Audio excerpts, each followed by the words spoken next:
السلام علیکم دوستو، میں ہوں فاروق اور آپ دیکھ رہے ہیں فاروق ٹی وی۔ دوستو آج ہم آپ کو بتائیں گے ٹویوٹا کمپنی سے متعلق کہ اس کا آغاز کیسے ہوا اور کس طرح یہ دنیا کی سب سے بڑی آٹو موبائل کمپنی بن گئی۔ ٹویوٹا کی کہانی بہت دلچسپ ہے۔ ٹویوٹا کا سفر ایک نوجوان کارپینٹر ساکیچی ٹویوٹا سے شروع ہوتا ہے، جسے اپنے خواب پورا کرنے کی شدید خواہش تھی۔ مغرب میں اس وقت صنعتی انقلاب کا دور تھا۔ یہ نئی صنعتی ایجادات اور جدت کا دور تھا۔ جاپان کے لیے یہ وقت بہت اہم تھا کہ وہ یا تو اس دوڑ میں شامل ہوتے یا ہمیشہ کے لیے پیچھے رہ جاتے۔ یہی وجہ ہے کہ جاپان کی حکومت نے اپنے لوگوں سے مختلف ایجادات کرنے کے لیے آئیڈیاز مانگے تو ساکیچی ٹویوٹا نے پہل کی اور آگے بڑھا۔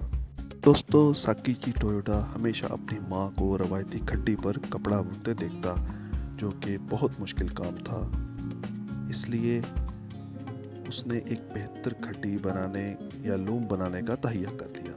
اپنے فارغ وقت میں وہ اس کھڈی کے مختلف خاکے کاغذ پر تیار کرتا اور پھر اس نے ایک آزمائشی کھڈی تیار کی۔ اس پر مزید کام کرتا رہا۔ 1891 میں بالآخر اس کی محنت رنگ لائی اور 24 سال کی عمر میں اس نے ہاتھ سے چلنے والی لکڑی کی ایک ایسی لوم یا کھڈی تیار کی جو بہت تیزی سے کام کرتی تھی اور چلانے میں بھی آسان تھی۔ 1894 میں اس نے ایک اور ایسی کھڈی تیار کی جس میں سوت کا دھاگا اوپر ایک گول نلکی پر لپٹا ہوتا۔ اس کی یہ ایجاد اس کے لیے ایک بہترین نفع بخش کاروبار بن گئی۔ مزید 3 سال بعد اس نے جاپان کی سب سے پہلی آٹومیٹک لوم تیار کر لی۔ ساکیچی ہمیشہ تحقیق اور سیکھنے کے کاموں پر پیسہ لگاتا۔ اسی وجہ سے 1910 میں کمپنی میں سرمایہ کاری کرنے والے لوگوں نے ساکیچی ٹویوٹا کو مجبور کیا کہ وہ اپنی ہی کمپنی سے استعفیٰ دے دے۔ ساکیچی ٹویوٹا نے اپنی فیکٹری، اپنے مزدور اور بہت سی مشینیں جو اس نے خود ایجاد کی تھی سب کو چھوڑا اور 20 سال کی ساری محنت اس کے ہاتھ سے چلی گئی۔ سخت پریشانی اور ذہنی دباؤ میں وہ سب کچھ چھوڑ دینا چاہتا تھا، لیکن اسے نہ جانے کیا سوچا کہ اس نے امریکہ جانے کا فیصلہ کیا۔ وہاں جا کر امریکی صنعتی ترقی دیکھ کر وہ حیران رہ گیا۔ وہاں ایک چیز جس نے اس کا دھیان اپنی طرف کھینچا اور جس نے اس کے اندر ایک نیا ولولہ پیدا کیا اور اس کے اندر ہلچل مچا دی، وہ تھی آٹو موبائلز۔ امریکہ سے واپسی پر جاپان پہنچتے ہی اس نے سخت محنت اور لگن کے ساتھ ایک نئی کمپنی کی بنیاد رکھی جس کا نام ٹویوٹا اسپننگ اینڈ ویونگ تھا۔ یہ کمپنی تیار کپڑا بیچتی تھی۔ اب ساکیچی کے پاس مسلسل آمدن کا ایک ذریعہ موجود تھا، جس سے اس نے اپنی آٹومیٹک لوم کو بہتر بنایا اور اب اسے اپنا آٹو موبائلز بنانے کا خواب پورا کرنا تھا۔ اب اس کے ساتھ اس کا بیٹا کیئیچیرو ٹویوٹا بھی تھا، جو حال میں کالج سے انجینئرنگ پاس کر کے نکلا تھا۔ کیئیچیرو ٹویوٹا بھی اپنے والد کی طرح ایک قابل اور دور اندیش انسان تھا۔ اس نے اپنا ایک ہی مقصد بنایا کہ اپنے والد کا خواب پورا کرے اور جاپان کی پہلی آٹو موبائل تیار کرے۔ 1929 میں ساکیچی ٹویوٹا نے اپنی آٹومیٹک لوم کے شیئرز 1 ملین ین میں فروخت کیے اور یہ رقم اپنے بیٹے کو اس شرط پر دی کہ اس ساری رقم کو ریسرچ اور آٹو موبائل کی پیداوار میں خرچ کرو گے۔ کیئیچیرو ٹویوٹا نے یہ چیلنج قبول کیا اور اس کام کو شروع کیا۔ سب سے پہلے اس نے امریکہ میں آٹو موبائلز بنانے والی کمپنیوں کو وزٹ کیا اور واپس اس عزم کے ساتھ آیا کہ وہ واقعی آٹو موبائلز بنا سکتے ہیں۔ اس نے 1930 میں ٹویوٹا آٹومیٹک لوم ورک کے ایک چھوٹے حصے سے اپنا کام شروع کیا اور اپنی انجینئرز کی ٹیم بنائی۔ کیئیچیرو ٹویوٹا اپنے والد کا خواب پورا کرنے میں جٹ گیا۔ اگلے 3 سال انہوں نے اسی طرح محنت میں گزارے۔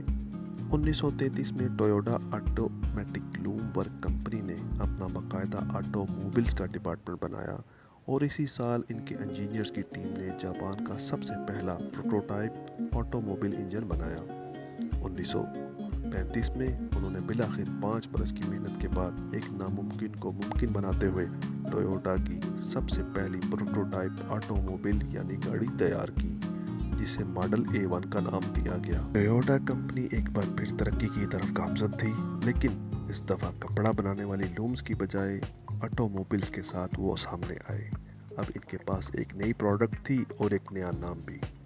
ٹویوٹا کا نام بدل کر ٹویوٹا کر دیا گیا۔ اسی سال کے آخر میں ٹویوٹا موٹر کارپوریشن کی بنیاد رکھی گئی اور اگلا قدم اٹھاتے ہوئے پورے جاپان میں اس کی ڈیلرشپس کا نیٹ ورک بنایا گیا۔ یہ ایک کامیابی تھی، یہاں تک کہ جلد ہی کمپنی کو اپنا ایک اور پلانٹ لگانا پڑا۔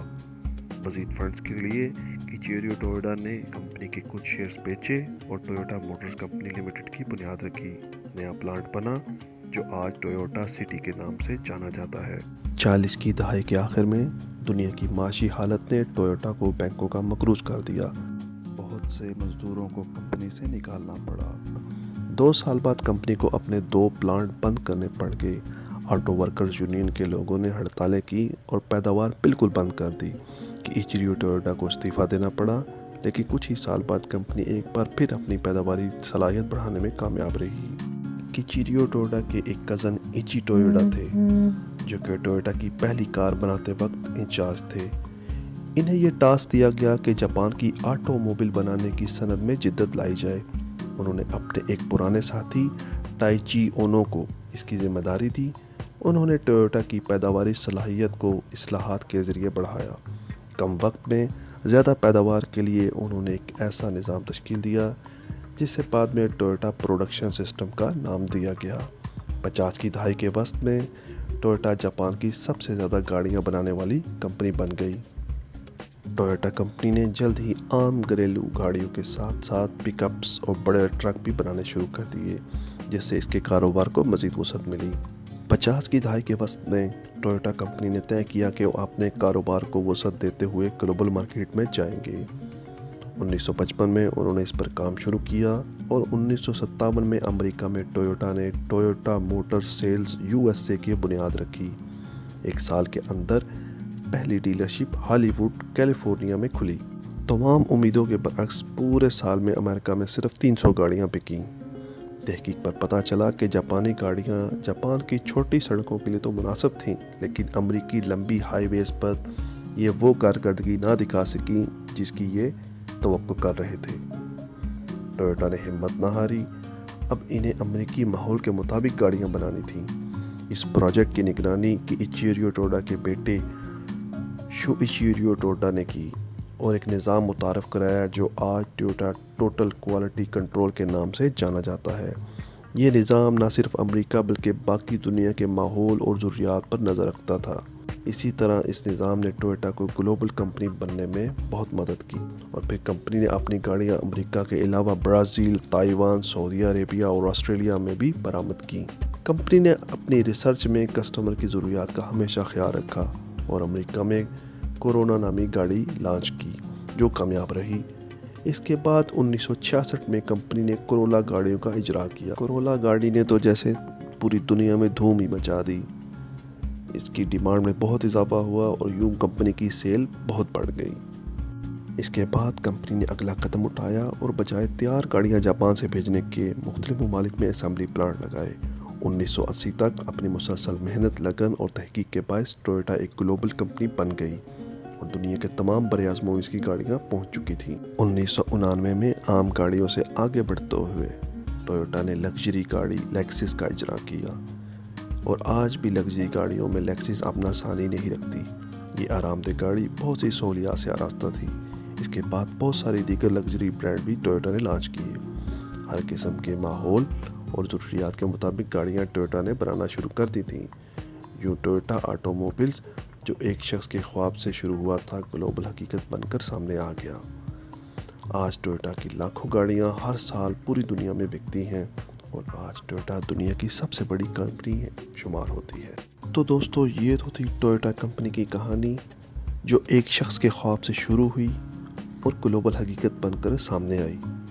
آج دنیا بھر میں ٹویوٹا کی لاکھوں گاڑیاں ہر سال بکتی ہیں۔ تو دوستو یہ تو تھا ٹویوٹا کمپنی سے متعلق چھوٹا سا تعارف۔